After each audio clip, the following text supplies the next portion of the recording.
மக்கள் குறித்து அவதூறாக பேசிய வழக்கில் முன்ஜாமீன் கோரியிருந்தார் நடிகை கஸ்தூரி.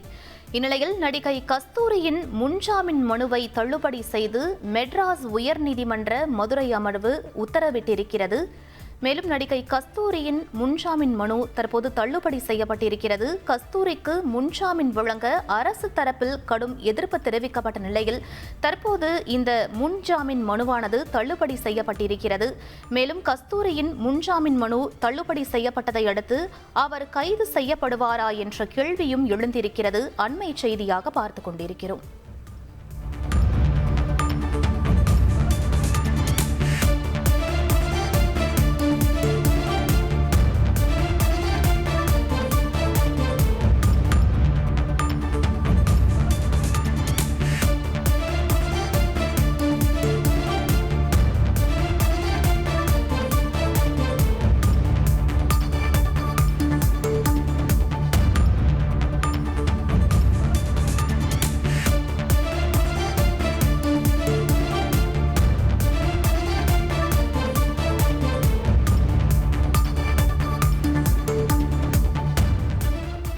இது பற்றிய கூடுதல் விவரங்களை எமது செய்தியாளர் மாரிச்சாமியிடம் கேட்டு பெறலாம். வணக்கம் மாரிச்சாமி, இந்த வழக்கு மற்றும் விவகாரத்தின் பின்னணி என்ன, மேலும் இந்த உத்தரவு தொடர்பான முழு விவரங்கள் என்ன பதிவு பண்ணுங்க. தெலுங்கு பெண்கள் குறித்து அவதூறு பேச்சு பேசினார் நடிகை கஸ்தூரி என்பது வழக்கு. அவர் தற்போது முன்ஜாமீன் கோரி மெட்ராஸ் உயர்நீதிமன்ற மதுரை அமர்வில் தொடர்ந்த வழக்கை தள்ளுபடி செய்து உத்தரவிட்டிருக்கிறார் மெட்ராஸ் உயர்நீதிமன்ற மதுரை அமர்வு நீதிபதி ஆனந்த் வெங்கடேஷ். இந்த வழக்கின் பின்னணி பார்த்தோமானால், சென்னையில் எழும்பூர் பகுதியில் ஒரு ஆர்ப்பாட்டத்தில், பிராமண சங்க ஆர்ப்பாட்டத்தில் பேசிய கஸ்தூரி தெலுங்கு பெண்கள் குறித்து அவதூறாக பேசியுள்ளார். இது தொடர்பாக தமிழ்நாடு முழுவதும் சர்ச்சைகள் எழுந்தது. நாயுடு, அதாவது தெலுங்கு பேசும்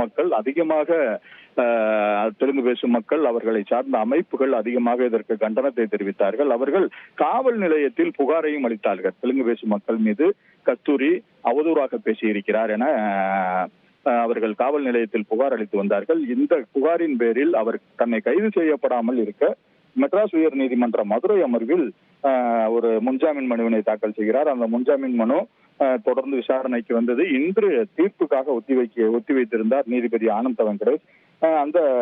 அந்த ஏற்கனவே நடைபெற்ற அந்த விசாரணையின் போது அரசு தரப்பில் இவருக்கு முன்ஜாமீன் வழங்க கடும் எதிர்ப்பு தெரிவித்தார்கள். அதாவது அரசு தரப்பில் ஆஜரான வழக்கறிஞர் என்ன கூறினார் என்றால், தெலுங்கு பேசும் மக்கள் இங்கு அதிகமாக இருக்கிறார்கள். அதே போல் தெலுங்கு பேசும் அண்டை மாநிலங்கள், அதாவது சாதி வாரியாக மொழி வாரியாக பிரிக்கப்பட்டுள்ள அந்த அண்டை மாநிலங்களில் தமிழ் பேசும் மக்கள் அதிகமாக சென்று வர வாய்ப்பு இருக்கிறது. திருப்பதி கோவில் தெலுங்கு அந்த மாநிலத்தில் இருக்கிறது. அங்கே செல்லும் தமிழ் மக்களுக்கு பாதிப்புகள் ஏற்படலாம்.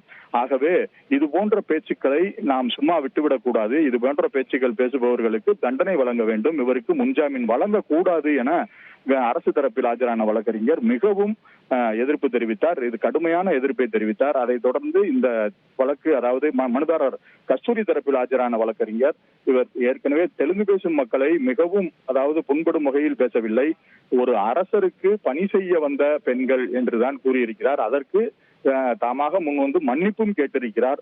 ஆகவே இவருக்கு முன்ஜாமீன் வழங்கி உத்தரவிட வேண்டும் என்று கேட்டிருந்தார்கள். இதெல்லாம் சென்ற விசாரணையில் இருதரப்பு வாதங்களாக இருந்தது. இந்த இருதரப்பு வாதங்களையும் கேட்டுக்கொண்ட நீதிபதி ஆனந்த் வெங்கடேஷ் தீர்ப்பை ஒத்தி வைத்திருந்தார். தீர்ப்பு இன்று காலை வாசிக்கப்பட்டது. மெட்ராஸ் உயர் நீதிமன்ற மதுரை அமர்வில் நீதிபதி ஆனந்த் வெங்கடேஷ் தீர்ப்பை வாசித்தார். அந்த தீர்ப்பில் இந்த வழக்கு, அதாவது முன்ஜாமீன் கோரிய இந்த மனுவானது தள்ளுபடி செய்யப்படுகிறது என உத்தரவிட்டிருக்கிறார்.